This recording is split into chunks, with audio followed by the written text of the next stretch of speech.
Welcome to part 2. If you want to watch part 1 again, the link is down in the description. The patch here may look right intimidating if you are a beginner, so let's reduce it to what we really need right now. And I click on each single module which I want to delete and hit the delete button. We need a VCA, voltage controlled amplifier. I'll explain the terms later. So far we don't need a mixer nor a scope. We need a VCO, voltage controlled oscillator, but we need only one.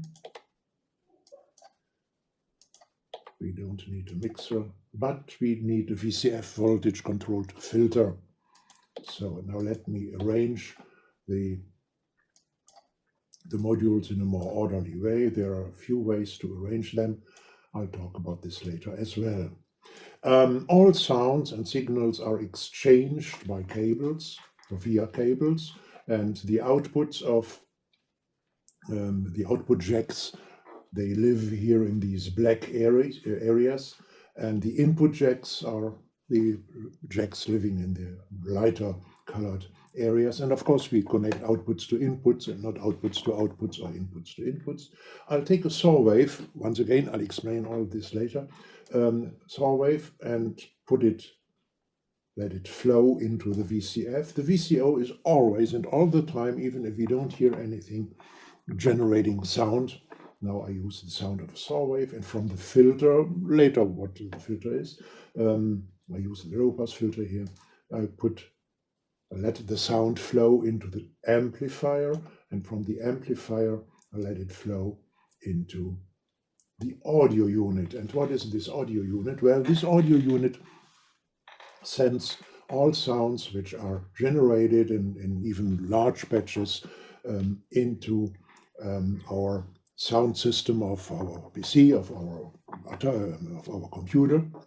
And to do so and to hear something, of course, I have to choose the right audio card, the right audio system of my computer here. And it is this one. And we hear something. If you don't hear something when you by reproducing what I've done, then please change the adjustments of this big knob here, which I'm going to explain later.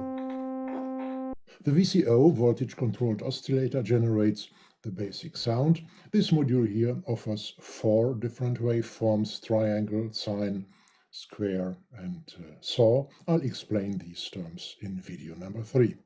The sound goes from the VCO, the voltage controlled oscillator, into the VCF, the filter, and from the filter into the amplifier, and from the amplifier into the audio unit. There are different audio units. I'm using this one here now. Left clicking on a jack lets me drag a cable. Now I'm clicking left on my mouse, and here a new cable occurs, and I can patch a new connection.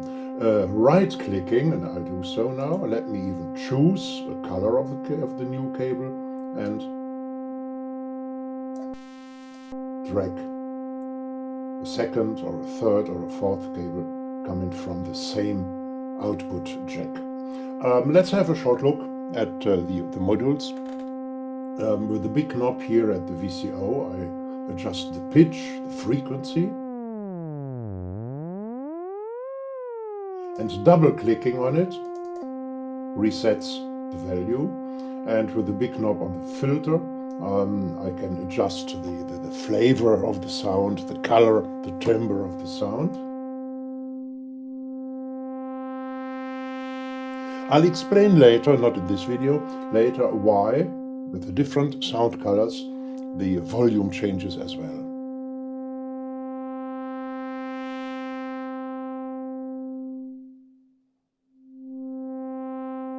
Yes, and at the VCA, the amplifier, by clicking in the window and dragging, I can adjust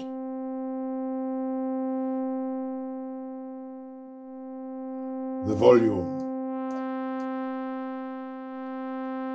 Some audio units have a volume knob as well. You will have noticed the term voltage controlled in the names of the modules, and indeed it is voltage levels that control everything in our modular system. With voltage levels, I can determine or change or modulate everything, for example, pitches and volumes and modulation amounts and effects and everything. I've added a voltmeter here and the volt generator, a DC offset module. I'll explain later how to add modules to the patch. And now you see here the voltage. When I change it, you get different amounts of voltage, plus and minus. And now I'm going to change the parameters of these modules by applying different voltage levels to different parameters, for example, to the pitch.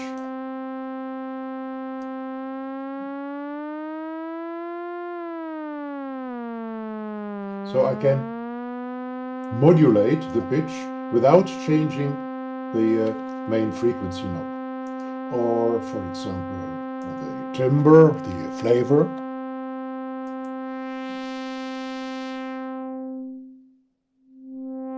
Now I'm externally modulating these modules, and I can do the same with the volume.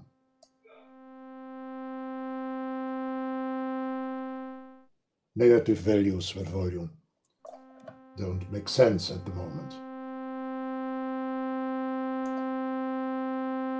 Let me show you how to get modules into our rack, into our patch. By right-clicking somewhere in the free space of our patch, our personal library opens, and we can scroll through our library, personal library, and add modules simply by clicking on it. But we don't have to scroll through the whole thing. We can type in the name or a part of it. For example, let me look for my voltmeter again, and here it is. And when I click on it, I edit this to my patch. What I don't do now, because it is already there, and I don't need two of them. To close my personal library, I just hit the escape key on my keyboard, computer keyboard, and here am I again. But there are legions and legions of more modules available. They are in the internet, in the web VCVREC library, which we open by clicking on the library tab here above, and then say browse VCV library, and then we are in the internet, in the library of the VCVREC community, and we click on free to get and to see only modules which we don't have to pay for. And you see we have 3,170 modules right now, which we can get for free. It's wonderful. Okay, we can browse through this library, or again, we can write what we want. And let's say I would like just another VCO. So VCO, and then I get all available VCOs. Let me use, or let me say this one, and by clicking on the plus add button here, or plus add sign here, I add it to my library. You see, for example, this one I have already in my personal library, so by clicking on the minus button I would remove it from it, but I don't do it. To follow the this course here, you will have to add some modules from this VCVREC web library to your personal library this way. So let me close it, let me close the internet again. And the next step, what I have to do, is once again clicking on library and then update. Oh, my library is already up to date now. With some modules we have to update it. Then we see here update library, we click on it, and our module is in the library, in our personal library. Let me control it, and they say VCO, and here is the module which I have added to my personal library. I could add it to the track, to the patch, but I won't do this now. Let's add a sequencer with a piano keyboard, and the little orange squares above the keyboard represents the steps of the melody which I'm going to dial in. By default, each step is attached to the leftmost key on the keyboard. I'm going to change this now. The module is called Triad 2 Sequencer by MS-CHack, which let me show you, we will find in the VCVREC library. So, Triad 2. So I use MS-CHack,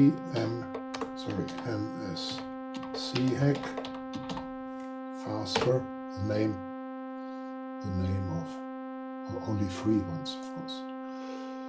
Only free ones, and here it is. So I have it already in my personal library, as you see here. So I close the internet and go to my private library and say MS-CHack, and here it is. And wow, here it is in my patch. I remove these modules, which I don't need anymore, reduce the volume a bit. Okay, and now we can start typing in a melody. Don't worry about the notes which I'm going to choose now. You will learn to pick the right notes later in the course. So for now I want 8 steps. 4, 1, 2, 3, 4. Should be this one. The first step shall be a G. The second step, a C.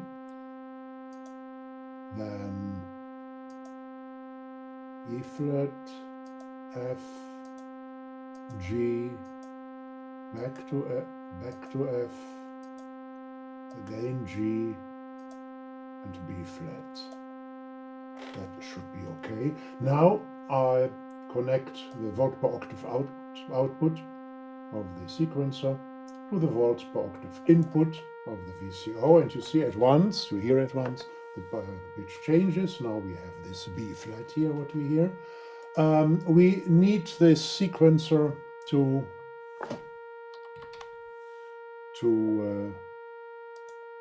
jump from step to step to make the melody.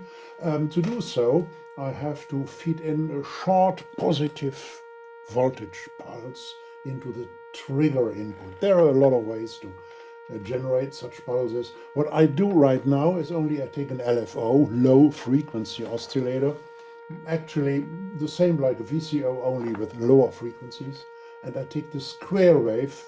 I'll explain later what is a square wave and a saw wave, and so take the square wave into the trigger, and voila, the melody. With the frequency knob of the LFO, I can adjust the speed of my melody.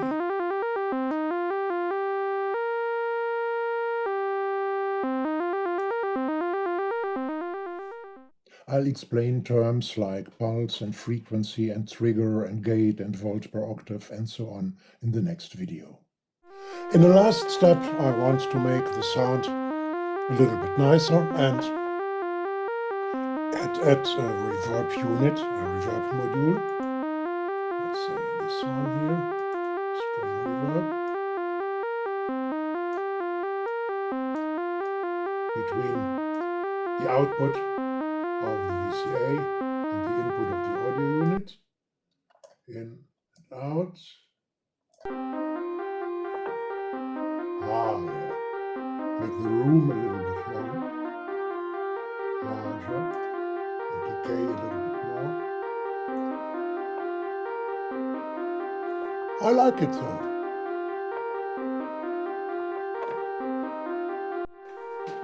Don't worry about the plethora of functions of all the modules in our patch. I'll explain them all step by step during this course. In the next video, I'm going to introduce polyphony and use both stereo channels, and we are going to dive a little bit deeper into what is going on into each of the modules, individual modules of our patch. And you will find the link to the next video down in the description. Like always, there are the links to all existing videos, and there are some additional links you might be interested in as well. But don't forget, I'm willing and able to lead you to making music up to a professional level. But I'm only willing to do so if this series meets a remarkable amount of interest. So don't only like and subscribe, but also share the link to this video and to all other videos of this series on your social media. Just do a little bit of marketing for this series. Thank you, cheers and peace, Rolf.